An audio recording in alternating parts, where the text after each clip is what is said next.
Hi, and my name is Kieran. I'm from Woodruff School, which is in Lyme Regis, and in February 2013, 16 students from years 9 to 12 came together to learn recording, research and interviewing skills so that we could record stories with older people from the town about their memories of growing up and working in Lyme Regis.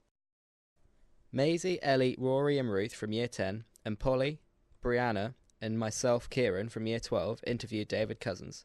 David was keen to talk about his memories from Lyme Regis Boys Club, the landslip that happened in the 1960s, his love for the town cinema, and his thoughts and feelings about our very own Woodruff School. As a boy, David went to Woodruff Grammar School. Bree, Polly and myself from year 12 invited David back to Woodruff so that we could give him a guided tour and show him some of the changes that have happened to the school in the last 60 years. Okay, so we're now at the top of the school, outside the new sports hall, looking over Lyme Regis. And again, we just want to ask a question. What are your thoughts on the new sports facilities, especially you as a keen sportsman? My thoughts, first of all, I'm on the tennis facilities here.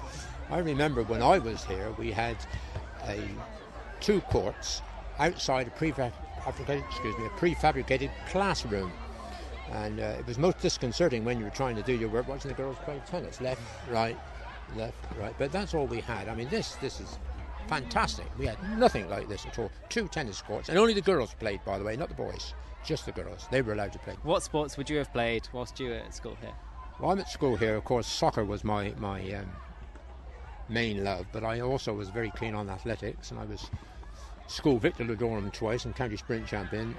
Yes, I love athletics, but of course in the winter we all had to do cross country. No ifs, no buts. You ran the cross country and you ran to the river at the bottom of the middle mill at the end. That was compulsory. If you didn't, you were out.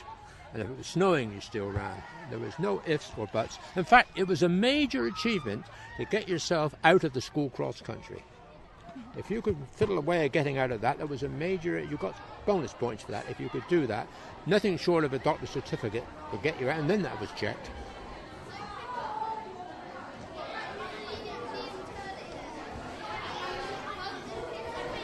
Okay, David. So we're in the main hall now, what is used for lunch, obviously, and assemblies, and also school performances. We're standing on the stage.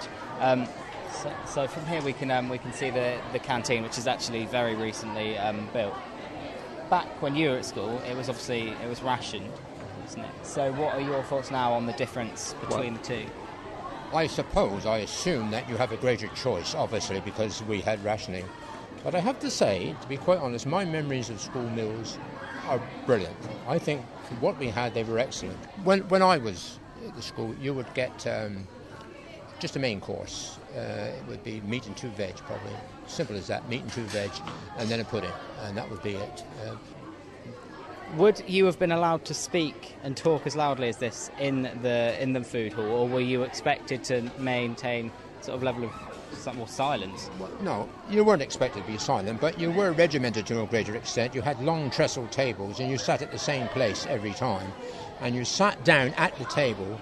Plates were given out, and the head of the table, usually a prefect, he would be given the dishes with the food in, and he would serve you. You pass your plates, and he would serve you like that. You wouldn't all be going up and getting what you like when you like. That was it. A set meal, and you sat there. 2 sittings with 150 people. 2 sittings.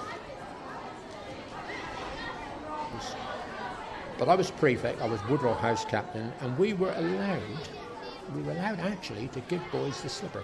And it was quite acceptable. I could, if I wish, give a lad, bend him over and give him the slipper. No, I never did, because it wasn't my sin. I was ordered by the head prefect to do it once.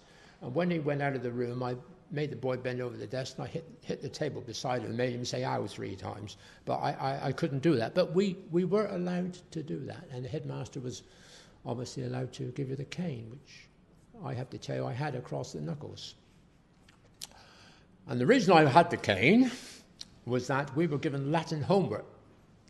And as I didn't do Latin homework, as I didn't do any homework in any case, I copied a girl called Kay Searle, let me copy hers, and my friend copied mine, and his friend copied his, and 6 of us got it wrong from start to finish.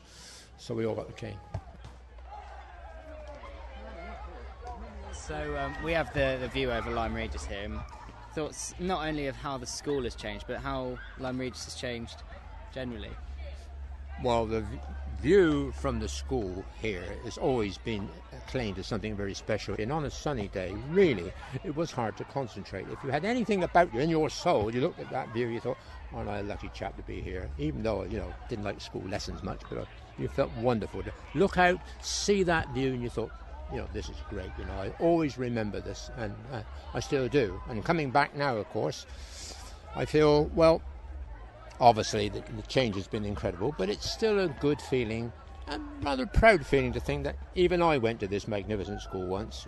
The tradition maintains. There's always been a school that's is very keen on its traditions and very keen on its image. Now, obviously today, things are a little bit more relaxed. You do things we couldn't possibly do. But I don't think that's for the worse. You're mature people, and I think that's good.